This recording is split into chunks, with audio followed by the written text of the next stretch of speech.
Rise against the elite. In a world where the wealthy few have amassed unimaginable riches, the seeds of their dominance were sown generations ago. The progenitors of their vast fortunes were cunning industrialists and financiers who seized opportunities during times of rapid technological advancement and economic upheaval. They acquired key industries and resources, ensuring that wealth flowed inexorably into their coffers while crafting an intricate web of influence over political systems.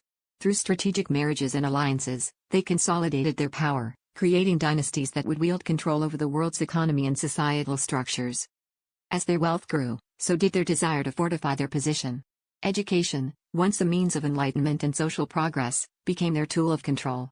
They established exclusive institutions, bastions of learning accessible only to those who could afford the exorbitant fees. These schools nurtured the next generation of the elite, imparting knowledge and connections necessary to maintain the status quo. Meanwhile, public education systems were systematically defunded and neglected, leaving the masses with substandard schooling and limited opportunities. The divide between the informed elite and the uninformed poor widened, ensuring the perpetuation of ignorance among the latter. The rich understood that knowledge was power, and by commodifying it, they could dictate the future. They influenced curricula to serve their interests, ensuring that critical thinking and revolutionary ideas were stifled. The narrative that prevailed was one that glorified their success and painted them as benevolent leaders of a meritocratic society. This narrative was perpetuated through media channels they owned, further entrenching their ideology in the minds of the populace. In this constructed reality, the poor were convinced that their circumstances were the result of personal failings rather than systemic manipulation. Despite the bleakness, whispers of resistance began to stir among the disenfranchised.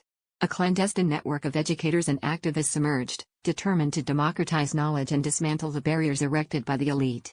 They employed grassroots methods, utilizing technology to spread information and empower communities. As awareness grew, so did the movement to reclaim education as a universal right. The rich, though powerful, faced a formidable challenge as the once ignorant masses began to awaken, threatening to upend the very foundations of their carefully constructed world.